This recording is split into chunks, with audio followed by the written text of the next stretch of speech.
Welcome to County Connection, where we talk about events, programs, and services offered by Summit County Government. I'm your host, Julie Suter. We have a great show lined up for you this month. We're going to be talking about preventing e-cigarette use by youth. We're going to talk about protecting wildlife and some exciting projects coming up from the Summit County Road and Bridge Department. Thanks for joining us.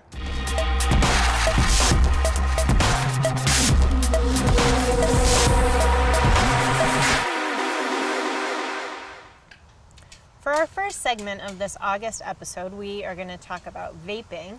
And here to shed light on the topic is Lauren Gilbert, a public health nurse at Summit County Public Health. Welcome, Lauren. Thank you. So, Lauren, vaping is a relatively new issue that public health officials are dealing with. Give us some context for this. What's going on? So I can start by telling you a little bit about the history of tobacco use in the U.S. The 1960s were an all-time high for U.S. tobacco use. Over 40% of adults were smoking. And then in 1964, the first Surgeon General's report to really address tobacco use came out, and the evidence was clear that cigarette consumption caused lung cancer.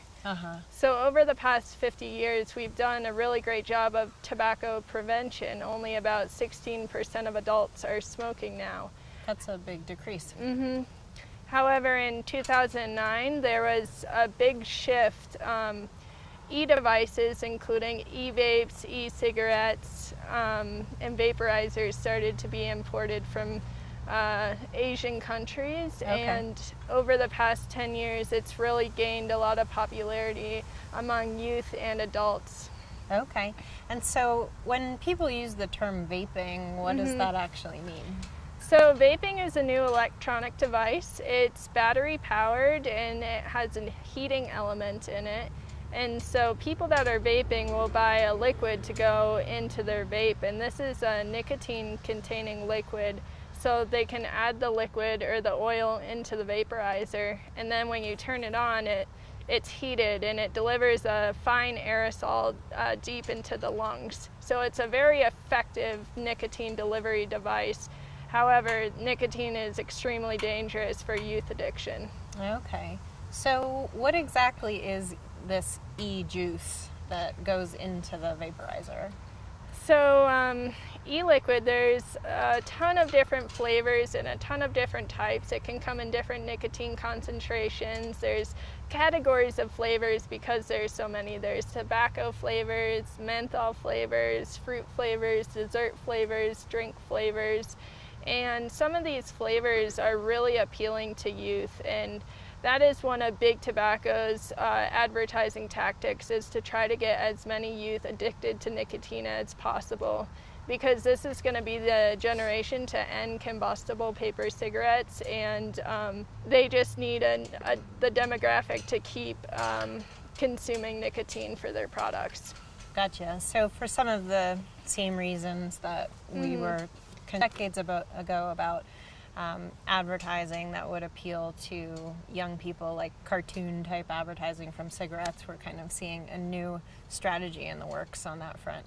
Exactly, and Big Tobacco has had a long history of advertising tactics. Menthol cigarettes were advertised almost exclusively to blacks or African Americans, and there's also ads appealing to the LGBTQ population, and they have a much higher rate of smoking than the straight population, so they capitalize on those vulnerable demographics. Gotcha. So what are some of the concerns? Because I think for some people out there, the perception might be, well, I'm not inhaling smoke like I would with a cigarette, so well, what's the big deal? So there is a false belief that vaping is safer, and I think a lot of youth that are vaping aren't associating the e-juice with nicotine content. If you ask the average youth that's vaping what they're vaping on, they'll associate it with a flavor. They'll say, I'm vaping watermelon smoke, or I'm vaping e-juice. They're not necessarily associating it with nicotine addiction. And nicotine's not the only thing to be concerned about in e-juice. There's a lot of chemicals, including benzene, which is a known human carcinogen. It also contains heavy metals such as nickel, tin, and lead. And one chemical that's probably gotten the most publicity is called diacetyl, and that was responsible for causing popcorn workers' lung. And so what is that?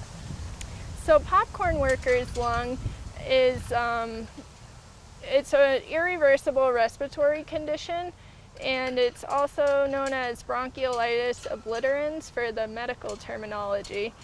And they noticed it when popcorn workers were mixing flavors in the factory. They realized that there was an uptick in acute respiratory illness, so they conducted an investigation and found that diacetyl was the cause.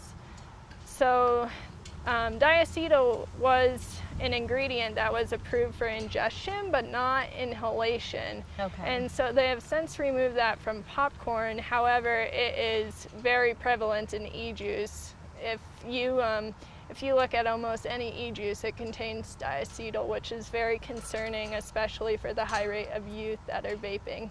Okay. So speaking of that high rate of youth, what do we know right now about the rates of use and the attitudes and behaviors around vaping? So about 13% of youth U.S. high schoolers report that they're using e-devices, that they've used it at least one time within the past 30 days. And that same question was asked to Colorado high schoolers, and the results are actually pretty surprising. Colorado high schoolers report vaping twice the national average, so over 26%. Wow, so it's pretty prevalent. Yeah, and there's actually quite a vape culture that's taken off. There's e-juice stores and vape stores, and there's vape tricks. You can look up any vape trick on YouTube, and so youth are trying to look at those vape tricks and emulate some of those tricks. And there's also outerwear like vape hoodies. I've seen mouthpiece of vape on one string of the hoodie and then the device on the other string of the hoodie, so they can simply just tuck that device into their sweatshirt and vape on the mouthpiece, even in class, without the teacher looking. Wow. So that's pretty crazy. There is a very deep culture associated with vaping now, and there's just so many accessories people can add to their vapes. There's people are making homemade coils online, which is a heating element that would go into the vape.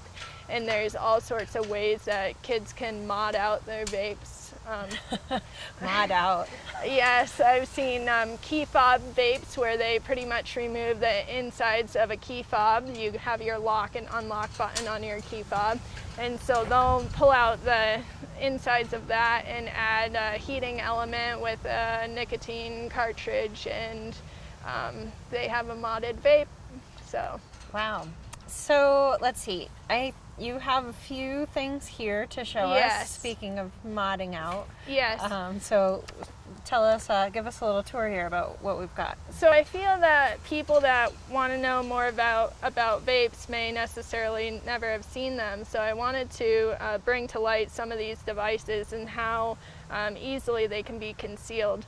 So here is your normal stash can or stash bottle that you could buy at any dispensary or vape shop, or some of these youth are even making themselves. So this is just a container where youth could put their accessories inside the container. Okay. And then we have another can here.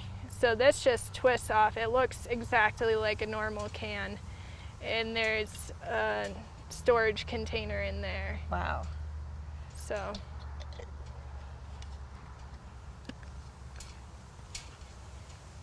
and then this is a Juul device. It comes in this packaging. Okay. And it's just a small device, about twice as long as a USB flash drive. And the nicotine cartridges are sold separately, so you would just pop this onto the end, and then and it looks a lot like a flash drive. Like I would think that was a flash drive if just. So the thing is that these devices are very tech. They're easily concealable. some you can control the nicotine content. You can look at the data of how many puffs you've had throughout the day. And this little pod is equivalent to 1 pack of cigarettes. So that's 200 hits. So that's as much nicotine as 1 pack of cigarettes. And kids are utilizing these. I mean, over 26% of Colorado youth. That's very concerning for a next generation of smokers, for the generation that was supposed to eradicate smoking. Right. I mean, this generation has excelled in almost every category. Lower incidence of alcohol use, lower incidence of illicit drug use, however, higher incidence of e-cigarette use. Okay. Let's see, any other products here that you want to Yeah, so this is another style of vape, more traditional one other than the Juuls. So you would just add your vape juice here, and then this is the tip. And this is called a drip tip, and it's easily customizable.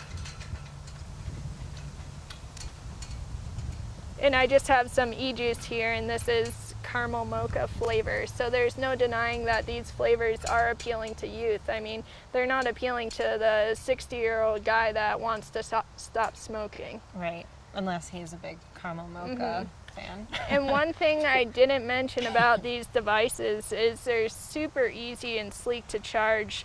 The charger just connects right to a USB port. So it even kind of makes it look even more. It makes it so much more accessible. They Yeah. can always have their vape powered up.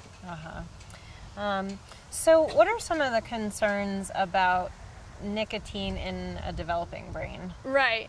So one of the things we really worry about with youth is nicotine addiction because of the way their brain is developing. Your brain isn't actually fully developed until the age of 25. And if you think about the way youth are different than adults, a lot of it is their behavior. They care immensely about what their friends think. They experience emotion intensely. They have less than optimal planning. They have riskier behaviors.